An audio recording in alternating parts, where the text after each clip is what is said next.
in the NFL offseason, dynasty players, NFL enthusiasts, players of all kinds are always itching to understand who the next crop of players are that'll be entering the NFL. At this point in the season, we've already had the opportunity to watch these players play in college. We've had the opportunity to watch the Senior Bowl, the NFL Combine, and now we're in the thick of Pro Days. But usually by this time in the NFL offseason, we have a pretty good idea of what the next crop of players looks like. And so it's only fair that we take a look at the next draft, take a look at who's going to be going 101 overall in a lot of your rookie drafts, and maybe even some team projection, like where these players are going to go in the draft and specifically to what teams. My name is Abhi Gupta. Thanks for watching today's video. You can always find me on Twitter at RealAbhiGupta, where I'll be sharing all of my takes in real time. But of course, if you love this type of content, whether it's fantasy, or dynasty, or scouting, or just following all NFL trends, we've got you covered here at The Breakout. So if you're watching on YouTube, please make sure to like this video and subscribe to our channel so you don't miss a thing. Or if you're listening on Apple Podcasts or Spotify, to follow our podcast so that you are notified for every new episode that we release. Finally, make sure to comment down below about content that you want us to cover this offseason, whether that's team projections, questions that you have as a fantasy player, or just anything football related. Let's get started. Now, for those of you who play Dynasty, you probably know that this is a pretty different class. In the last couple of years, we've had some bona fide number one quarterbacks who are, very, very clear-cut one-on-ones, right? We had Joe Burrow and Tua as the debate in 2020.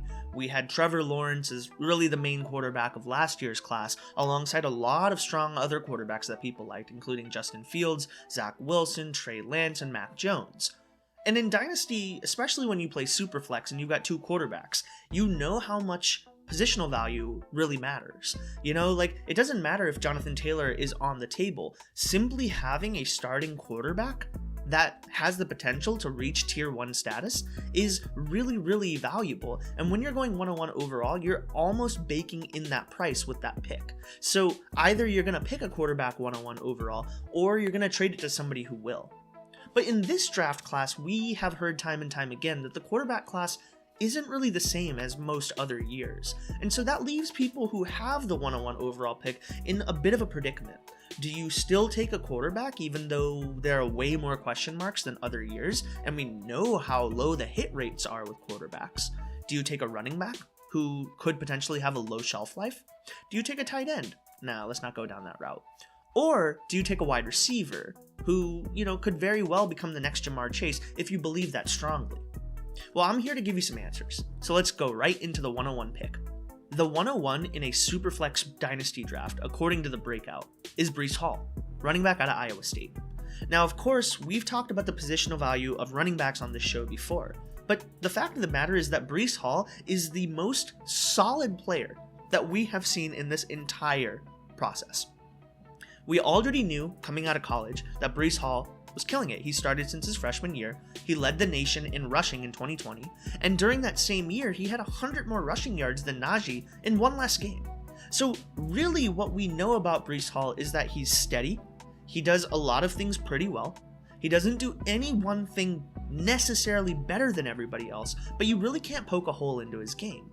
Now, in some of the previous episodes, we've talked about the film grades that these players get, and Breece Hall is right up there at the top of the class. I think Kenneth Walker had a 6.35 grade according to Lance Zierlein, and Breece Hall had a 6.34 grade, which really means that they're pretty identical. And Kenneth Walker doesn't have all of these other accolades and all of these other stats to really back up the longevity of his career. Now, Breece Hall has, already killed it, from the perspective of what he did in college. He really only solidified his stance even further in the NFL Combine. And it's pretty clear that he is going to be the number one running back taken off the board unless some team does something janky. Now, one of the things that I really try to look for is draft capital. We know that you shouldn't draft a running back in the first round. The value just isn't there, whether it's Zeke. Zeke is probably the closest running back who went number one overall that really, even came close to being worth it in the actual NFL draft. Saquon, I still argue, shouldn't really have, the value that we think that he does. He looking back, he doesn't really warrant the pick that he was selected with. Clyde Edwards Hilaire, overdrafted. And I would say even Najee Harris, like, we weren't really expecting him to go in the first round, but the Steelers took him anyway. And because of the situation with Ben Roethlisberger, he just got like all of the volume on that team. I think that was a very situational case. Given that, I think that some team is going to end up taking Breece Hall number 1 overall, and it'll probably be a team that feels like they're a piece away. I really, really like the opportunity for him to go to Buffalo if he's still available. I could see them taking a chance there. Hell, I could even see him go to a team like the Cowboys. I mean, for all we know, some team is going to take a plunge on a running back in the first round, and I think that Breece Hall has the highest likelihood of that happening. As I mentioned in my running back video, Breece Hall has the ability to be situation proof. So you put him in a pass catching situation, he'll do fine. You put him in a workhorse back situation, he'll be fine. He will play 3 downs as well. So that means that, if you are in the 101 position, you have the opportunity to take a player who has really drastically reduced his bust chances. That chance will always exist. But Breece Hall, I really, really like his profile. I really, really think that he has the opportunity to succeed either on a contender or, on a team somewhere in the middle. And I think that he will be, like a Jonathan Taylor-esque player who has, a 5-year window to really, really make an impact. I think Breece Hall also has the opportunity to appreciate as a player, just like Jonathan Taylor did in 2020. Jonathan Taylor was a really, really strong prospect coming out of college, and he still went, somewhere in the top 4 picks of the 2020 draft. And he's only appreciated. Now, granted, he's become the number 1 overall, fantasy scoring player in some formats, 2 if you, are playing PPR and Cooper Kupp is number 1. But overall, compared to even if you took Jonathan Taylor 101 overall in 2020, his value has appreciated. And I feel like Breece Hall has a really, really strong opportunity to do that. So if you are looking for a player who is going to maximize your chances of being successful, I really like Breece Hall. Number 2. Wide receiver Treylon Burks out of University of Arkansas. Now, many of you are probably wondering, what the hell, we're 2 picks in and you haven't picked a quarterback? Treylon Burks has been my number 1 receiver pretty much all throughout this process. And I actually think the fact that he ran a 4.55 40 during the NFL Combine is actually a really, really good thing for a player like him. Because many people read into the statistics that you get at the NFL Combine and they go, oh, he's not as fast as I thought. Oh, he's not, as special as we thought. Oh, look at this data that points out that these other players are more athletic than him. If you look at the raw athletic score that these players get, and you compare it and you correlate it to their success in the NFL, you can see that athleticism has pretty much nothing to do with the success of the players. It matters a lot more about their technicality. How well do they do in the short game and in these situations that aren't just straight line running? If straight line running was the metric that made players successful, Henry Ruggs would have been the number 1 receiver in the NFL for 2 years while he played. Why is him not doing as well in the NFL Combine a good situation? Well, based on all of the noise that I'm hearing, that means that Drake London is going to be elevated above Treylon Burks in the NFL draft. Teams are going to be looking more favorably towards Drake London and less favorably towards Treylon Burks. So why is that a good thing? Well, that means that someone like Treylon Burks will fall to a better team. Inherently, if you are a player who gets drafted later, you are going to a better team, especially in the first round. And there's no way that Treylon Burks is leaving the first round. I could see him going to a team like Philadelphia, with Jalen Hurts throwing to him, or very much so the Green Bay Packers, because now they have pick number 22 and are in dire need of a number 1 wide receiver after Devontae Adams was traded. I mean, I really don't expect any of the teams at the top of the draft to be really prioritizing wide receiver. The Jaguars, maybe, but they're probably going to go edge. The Lions, the Texans, the Jets. I mean, realistically, most of these teams are not going to go wide receiver. The Jets, if they were to go wide receiver, are most likely to take Drake London, again from the projections that I've been reading. So you combine the fact that Treylon Burks has, really, really good body mass, right? We know how big he is. We know how tall he is. We know that he's been able to really beef up and be used all across the offense at Arkansas with his frame. I mean, as I mentioned in the wide receiver video, he was used out of the backfield. He was used in the slot. He was used out as the X receiver. He was used as a blocker. He was used for screen passes. I think that, again, like Breece Hall, this player is really, really situation proof, and he's shown it on the field where, he's been used all across the offense. And, it doesn't really hurt that he played in the SEC, which many people consider to be NFL level talent all across the board. So when I look at Treylon Burks, I'm looking at a guy who has the size, I'm looking at a guy who doesn't have an injury history, and I'm looking at a guy who is more likely than not to go to a better team later on in the draft. And so if you tell me that he goes to a situation like Philadelphia, where, now Devonta Smith slips into the 2, you don't really have to worry about Jalen Reagor anymore or JJ Arcega-Whiteside, any of those guys. I mean, Jalen Hurts is already doing his magic, and somehow they reached the playoffs last year. You add in now a bona fide number 1 wide receiver, and I think that there's infinite possibility with how well Treylon Burks can be. Now, the one caveat that I'd like to add is that no receiver in this draft class stacks up to Ja'Marr Chase. Ja'Marr Chase was one of one. There are no other receivers like Ja'Marr Chase out there, at least in this draft class. And look, man, I mean, he played on the greatest team in all of college history. He did everything that he did as a freshman. He sat out for a whole year, and all of those numbers still stood and allowed the Cincinnati Bengals to take him at 5 overall. I think that when you look at Treylon Burks, he is not going to have the type of rookie season that Ja'Marr Chase did, but Lord have mercy, he's still definitely the number 1 for me in this draft class. So that brings us to the 103 pick, and I gotta go with Drake London out of USC. Now, you're probably going, Abhi, you were just giving us all the reasons why you wouldn't take Drake London over Treylon Burks. And that's true. Comparing those two prospects, I still prefer Treylon Burks. But when we now move to the next set of wide receivers that are available, I really like the fact that Drake London was the entire offense at USC. And when he got injured with his leg injury or his ankle injury midway through the season, USC's offense really couldn't do anything.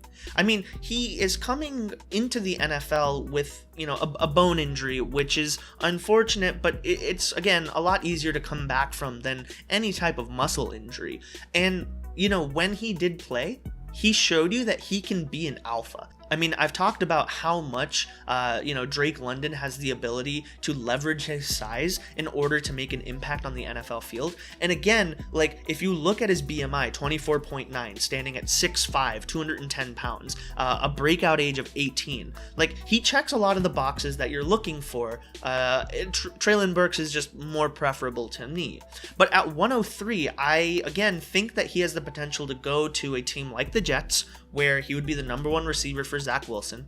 I've seen some projections where he ends up in New England, and so either you can take that as, he's going to bust because New England doesn't know how to take wide receivers, or you can take a look at it and say, okay, now Mac Jones is throwing to him, so he's got, a pretty high floor in terms of the number of receptions that he'll get. I've seen him projected to Atlanta, which after Matt Ryan was traded, I don't really know what that means, but if you take a look at, Drake London and Kyle Pitts potentially being in an offense together, he has the potential to draw a lot of attention or have a lot of attention directed towards Kyle Pitts, and that leaves Drake London, open for volume passing.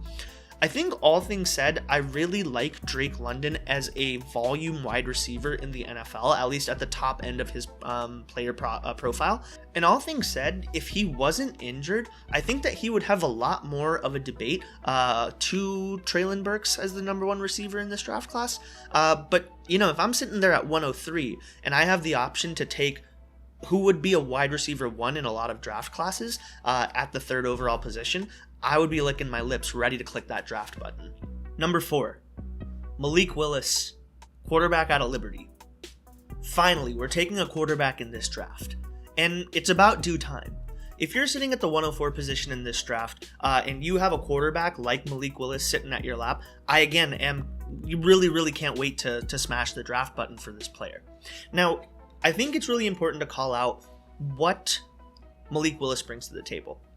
We've seen all of the videos of him, donating or supporting a homeless person, and I think that speaks a lot to his character. We've seen his videos at the NFL Combine and at his pro day where he's launching the ball 65 to 70 yards downfield, and we've seen that he has a lot of the physical traits that you want to see in a quarterback who's coming into the NFL.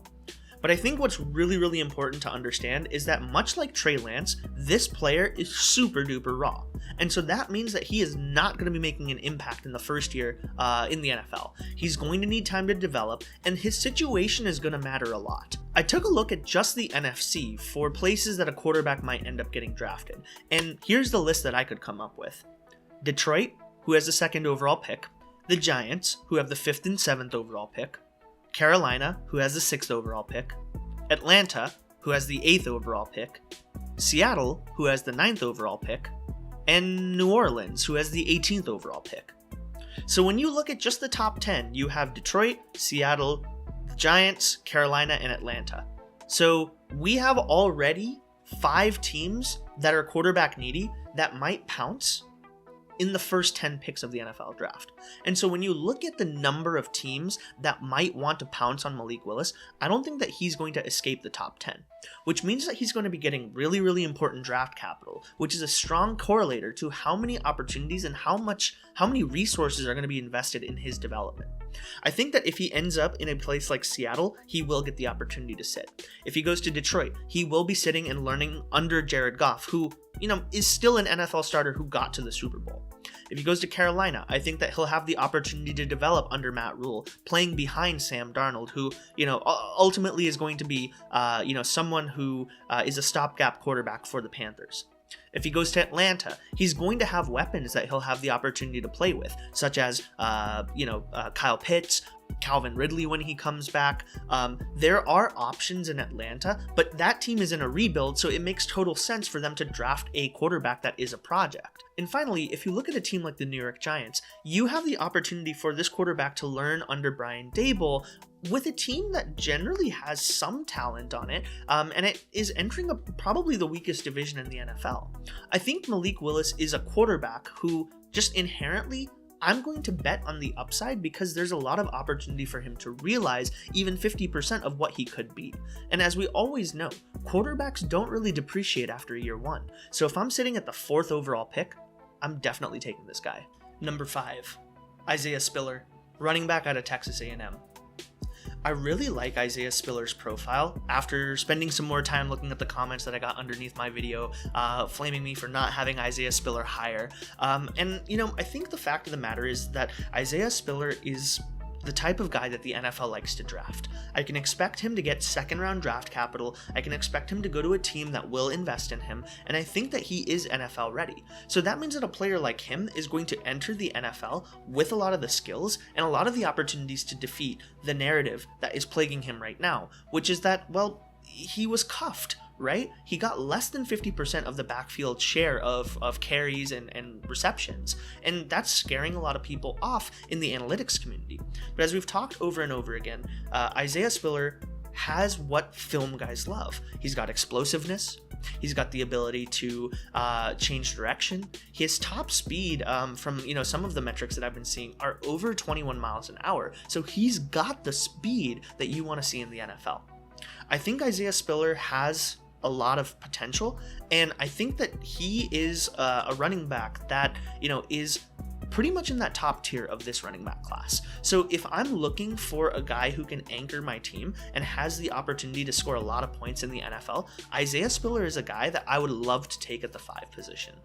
Now, Isaiah Spiller did run a 4.63 40 time, which is almost 0.2 seconds, a little bit more than 0.2 seconds less than Breece Hall at the NFL Combine, where he ran a 4.39. But all things said, I'm not really worried about that type of speed.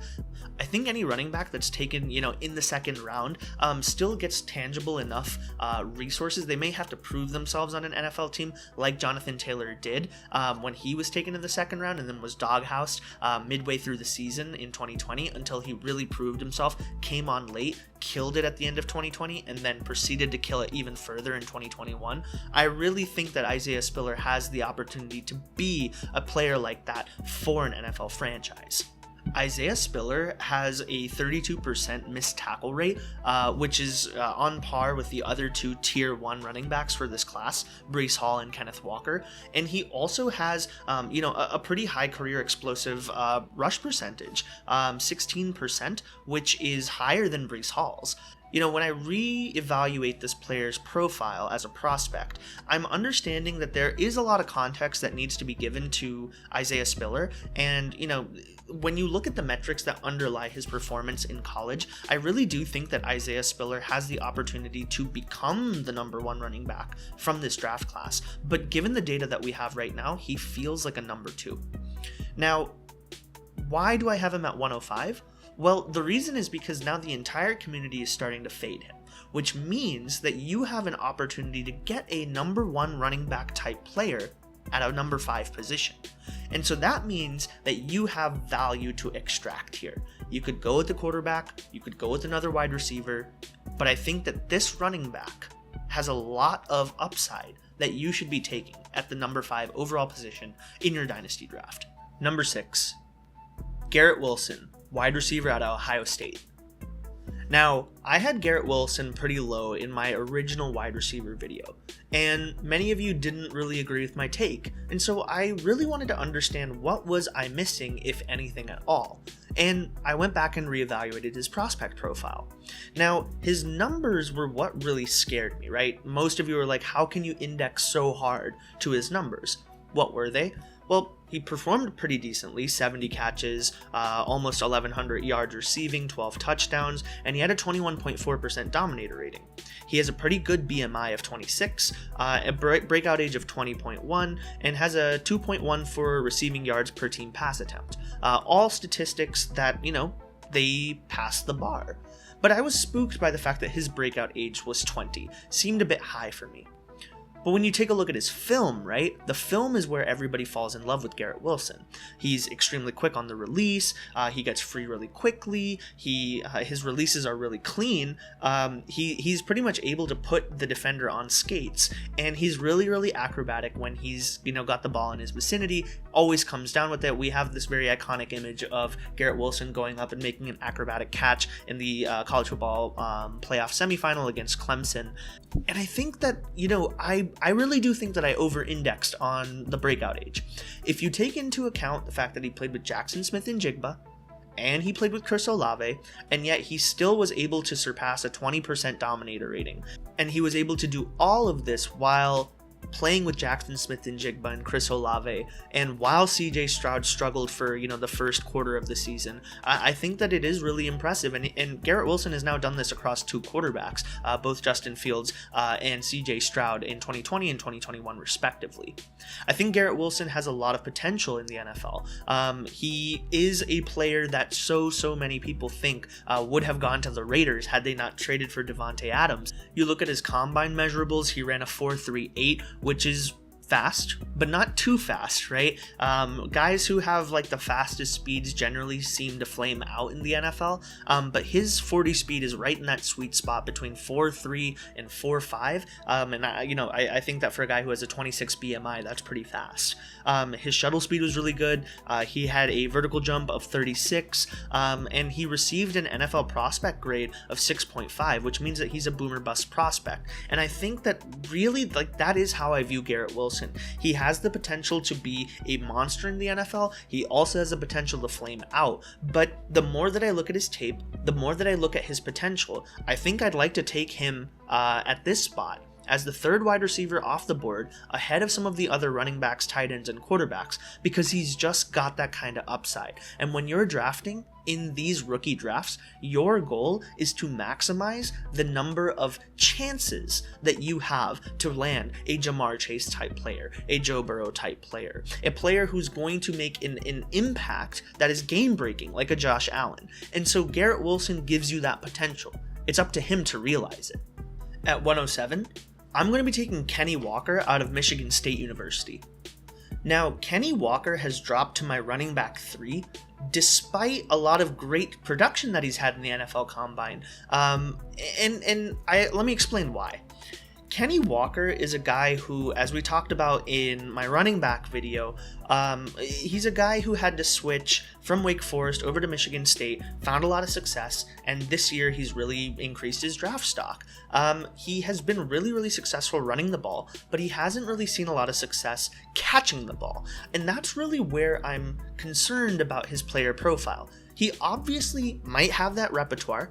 He might obviously have the ability to develop the pass catching ability, but as of the data that I have right now about this player, he has really 2 down appeal. And in those 2 downs, when he runs, he will be electric. But in Dynasty, I also care about receptions and I care about receiving yards, because that's where a lot of these fantasy formats really give you those points. Now, Kenny Walker, again, can develop that skill set. I think that it's totally within the realm of possibilities that he already has that repertoire, but we don't have any data to back it up, while with Spiller and Hall, we totally do. I also think that it's interesting that Kenny Walker, ran a 4.38. He's shown a lot of ability to block. He has signals that can, really show us that he will be an effective runner in the NFL and will be effective in ancillary positions, such as run blocking, such as pass blocking, and having the ability to really round out his opportunities on the field. But I don't think any team currently views Kenny Walker as a top running back. And so that means that if we're projecting Breece Hall to go somewhere in the first round to early second, we expect Isaiah Spiller to go somewhere in the second round. I wouldn't be surprised to see Kenny Walker go late second or somewhere in the third.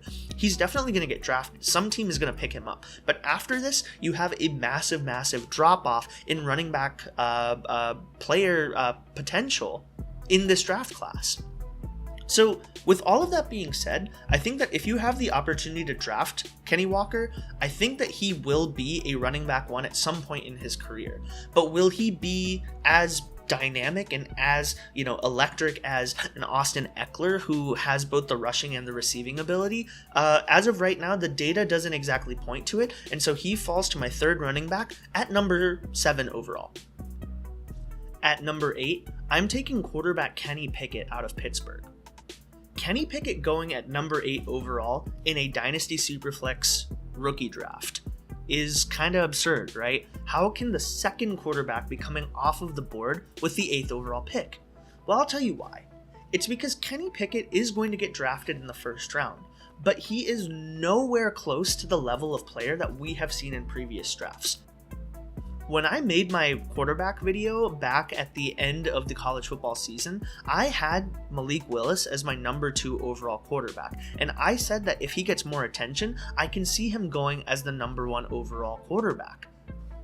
Kenny Pickett has one thing on his side. It's experience. Kenny Pickett has played for 5 years of college ball, and across all of the 4 years that he started at Pittsburgh, he really has just been a steady guy. He really only popped his senior year, and honestly, I'm not sure that he popped for any other reason besides who else were you really going to look at?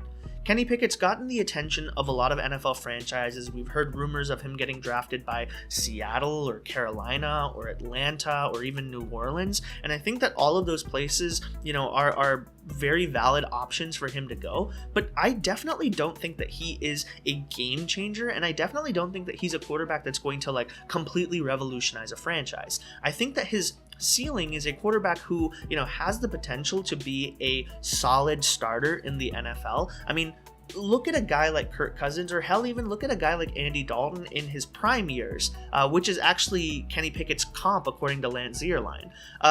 He's not a bad quarterback, and he's definitely going to put up fantasy points as a quarterback. The fact of the matter is that Kenny Pickett doesn't have the dynamic rushing ability, besides the fake slide that you saw during the ACC championship game. He will run, he has some mobility, but he's no Malik Willis, he's no Justin Fields, he's no Kyler Murray, he's no Russell Wilson. He can get himself out of trouble, but he's only really going to give you passing upside, which we haven't really seen as game breaking in the couple of years that he's played college.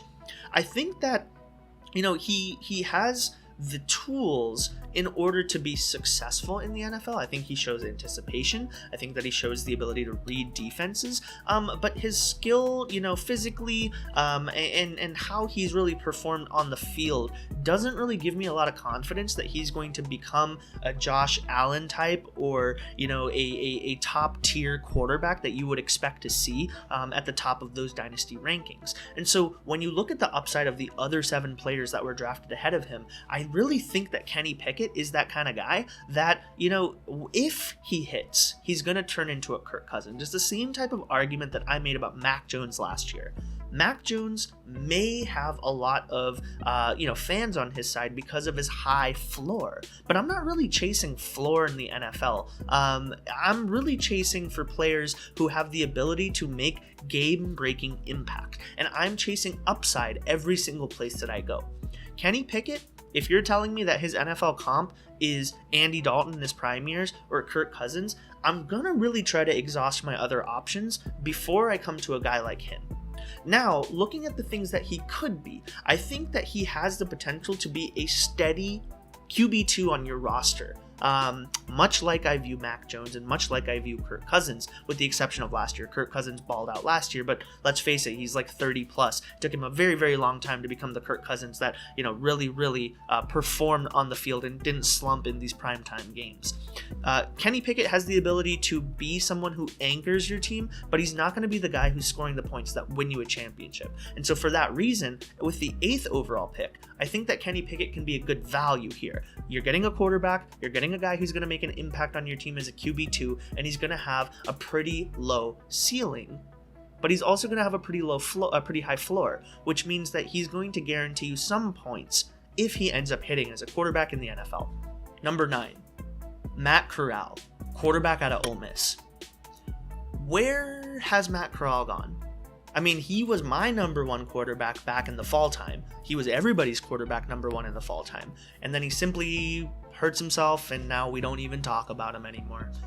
And I think that's a good thing for him, because what that means is that he's going to fall in this draft. And if he ends up in a place like New Orleans, I can really, really see the potential for Matt Corral to be a player who realizes that QB1 upside that I thought that he had at the start of the season. Now, Matt Corral is a kind of quarterback that, he was the best of a pretty mid bunch, honestly. He was undersized, he lacks the measurables, he has arm strength concerns, he has, the ability to run. But I think that what people really like about him is that he's really aggressive. He has shown that at his time during his time at Ole Miss, where he was really aggressive with the vertical passing game. We've seen that he doesn't really throw a lot of turnovers. He had 16 touchdowns and 2 picks last season. And overall, his completion percentage was around 67%. So that means that he has a lot of the skill sets that you want to see in a quarterback, but he's got that injury, right? And that injury is always what's going to scare a team, especially if they're drafting in the top 10. Now, I would anticipate that Matt Corral doesn't get drafted by any of those top 10 teams that I mentioned, simply because of his injury. But if he is falling towards the latter part of the rounds, I could see a team like Pittsburgh taking a flyer on him, putting him, behind Mitch Trubisky, letting him sit and developing him. I could see him going to a team like New Orleans that needs a quarterback, and, again, he could sit behind Jameis, who only signed a 2-year deal. Hell, I could see him on a team like Carolina, where we've seen him projected so many times. Those teams seem to be really interesting places for Matt Corral to land, and I really like the potential for his upside in this draft class.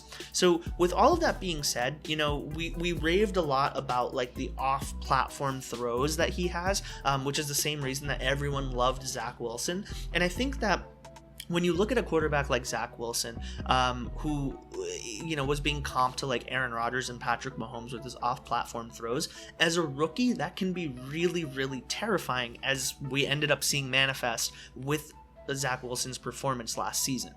But when I take a look at a quarterback who sits for a couple of years on a team that has, some veteran coaching, hell, even if he ends up in Minnesota and he's sitting behind Kirk Cousins and he doesn't play for another 2 years, I think that type of skill set then becomes really interesting, because you can coach the terrible throws out of him. Overall, I see the potential for Matt Corral to be a high QB2 at the upper end of his ceiling. And when you look at his prospect profile, I think that I have him as QB3 in this draft class, simply because no one is really talking about him, and as a result, we don't know where he's going to land.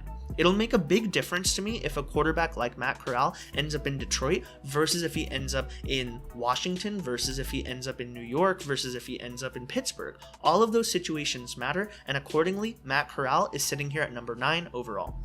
Number 10, wide receiver Chris Olave from Ohio State. Now, Chris Olave was really, really high on my list a couple months ago, but over time, this guy just keeps dropping. And here's the reason why. Chris Olave has been spectacular at Ohio State. We've seen him really pop off for the last couple of years, but we saw him come back last year for his senior year, which is always really concerning for players, just based on the historical data for players who, have an impeccable junior year and stay for their senior year.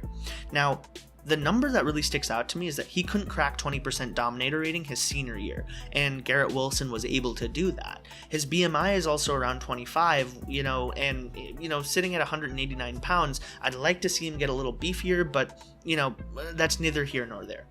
I think the part that really concerns me about Chris Olave is the fact that when you look at his graph, which I'll put up on the screen right now, of his yards after catch per reception versus his average depth of target, you can see that he falls below that regression line. So what are the implications of that? Well, players who are above this line indicate that they're more athletic. They are catching the ball down the field, and they are doing something with the ball after the fact. If a player is below this line, this means that they're either not being targeted very far down the field, or once they get the ball, they're not really getting a lot of yak after it. And the reason this is important is because this is a measure of athleticism literally on the football field. And we have seen, according to different pieces of research, that this is an interesting predictor of NFL success. We can't necessarily port over college success to the NFL, but this is an on-field measure of athleticism.